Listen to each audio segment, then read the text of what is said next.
Hey yo guys, Haku here, and I'm here with the mid-season finale episode, or season 2 episode 7, Shiva of Fear the Walking Dead. Now, this one, I thought it was really good, and before I really get into the review, I'm gonna say over the break until it comes back, because we have a good few months.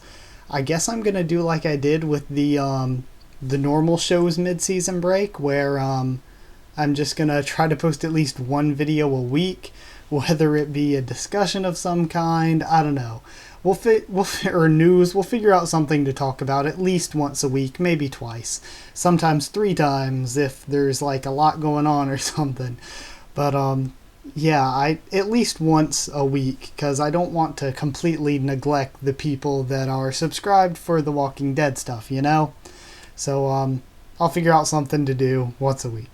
That was a distraction, so let's go ahead and get into the review. Like I said, I thought this was a really great episode. This might even be up there with the season 1 finale for my favorite of this entire show. Like, this was done really well. I feel like even if it was only the Daniel stuff that we got in this episode, I would have still really liked it. I would have, like, the Daniel stuff was just so on point. It was really well written. It was really well acted, I guess is the way you would describe that. But overall, it was nice. And breaking it down scene by scene, the first scene, of course, we get Daniel with all the bodies in the water, his flashback, and it goes straight into his dream sequence that we already saw it in the sneak peek or whatever. I said that it was likely going to be the first thing we saw was the dream sequence, and that it was going to be a dream sequence.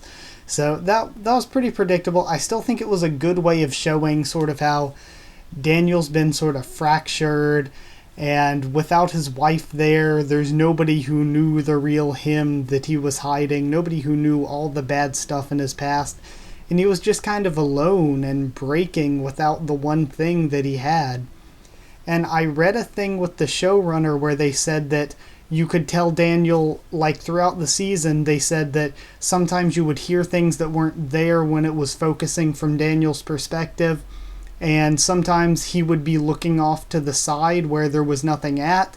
I didn't catch that at all throughout the season. So if that is really there, like the showrunner said, and I'm inclined to believe them, then that's really freaking good. Like, that's pretty incredible if that's legit. So I'm pretty impressed by that. Next up, we got the normal stuff that was kind of predictable as well, where Celia flipped out on Strand. We all knew she was going to flip out on him. He shot her son, and she thinks that that's killing a person. Well, it kind of is killing him, but he was already dead. But after that, of course, we get, I think, Travis and Alicia have a quick little back and forth where Alicia says, Chris was standing over our bed with the knife. Travis goes after him. Chris runs away. Again, I think most of us were expecting the whole Chris to run away thing. And then, of course, I think next wasn't Nick bringing Louise back, but I'll go ahead and bring it up. There was a cool scene, and I really honestly like that when Nick brought Louise back as sort of a peace offering to Celia. I think that was really creative, and how he did it on his own initiative. It just added so much to the episode with, like, just seeing how disconnected Nick has become from his family and how, like, weird our characters' relationships are getting in this world. So Travis meets the guy in the shack who he asks for help because his feet are all bloody from walking throughout the night with no shoes or whatever. At least I think it was throughout the night. But then we also get Daniel sort of losing it a little when he's talking with Strand while Strand's digging the grave, and he's saying, don't bury him here. This place is unholy, which I kind of get. Celia's doing some pretty messed up shit there, so I would get why you would say, okay, this place is pretty unholy. Place may or may not be cursed a bit. So I see where they're coming from with that. And then we get an awesome speech with Nick talking to Madison about how he moves among them and how he doesn't die. Things like that. And again, I just think the character development with Nick is like so crazy, especially the past few episodes. And when I first saw the scene, I was like, "Yep, here come all of the videos about everybody guessing that Nick is going to be Beta," because they really are giving Nick a very whisperer-ish vibe, very much giving him that kind of vibe right now. So Daniel finally really loses it with Ophelia and goes and attacks one of Celia's men, and he gets captured. Also, we get Strand and Madison talking, which I thought was really interesting, how, Madison came to him, because Strand does seem to be the one that understands Nick best, where, Celia doesn't really understand him. Like Strand said, she's just indoctrinating him, and he's the kind of guy, he doesn't like all this killing right now, he said that himself, and this sort of doctrine that Celia had going on is something that I personally don't think he really believes deeply. He's just trying to cling to it to make some sense of the world that they're in. But I think when push comes to shove, at some point that philosophy for him is going to break. I don't really think that it's a solid philosophy for Nick. Also, Travis finds the dude Shaq. Chris is holding the guy's son at gunpoint, which that was crazy. What the hell, Chris? Chris is all the characters, their development has gone so far. Except maybe Ophelia, because even this episode, she still has done nothing throughout the show. So Ophelia is kind of the weak link there. But he sees Chris, and it starts a really cool chase and fight sequence with Travis and Chris, and I thought the acting in that was amazing. Especially I think the guy playing Travis, I think Cliff Curtis is his name, he's done pretty well throughout the show. I thought he's done well as an actor, really good at portraying the character. But Chris's actor, I think he nails Chris. He nails the character. That is just, it's made so freaking well with the acting. And throughout this episode, the acting with a ton of them was great. Especially Daniel. Daniel was great. Strand was great. Strand I always think is great. Same with Daniel though. So, oh man. The acting in this episode was really on point. I think everything in this episode was. There was very, very little I could stretch to fault it for. So Celia delivers the eulogy for Thomas and then goes off, says, "Strand, you're out of here," and goes off to feed Daniel, who is locked in some sort of cell in the, I guess it would be a winery, a distillery, something like that. I don't really know the accurate word for something like that. But she goes off to feed him. We get some exposition there, and later, I think next up is, I think it's not the next scene, but it's, oh yeah, next one is when Nick finds Travis. Travis gives him the or Nick gives Travis his knife, and Travis is you never found me, I never found Chris, and I've got to go do my own thing, my son needs me. Think again, that was a really cool scene, and I really get where Travis is coming from here, and I do think he has a really good chance to rehabilitate Chris. I don't think Chris is lost forever. I think he's been doing what he had to do kind of in the situation, and that maybe getting away from the situation would have honestly been good for him, and maybe now having his dad to lean on while he's away from that situation might help him even more. So I do have faith that Chris can be rehabilitated. Nick is starting to lose that, but like I said, I think Nick's sort of philosophy with this whole whisperer deal is a bit shaky. I don't think it's something that he's going to stick with through the rest of his time on the show.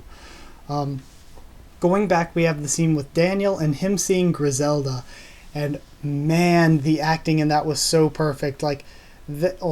It was so tense, it almost gave me chills.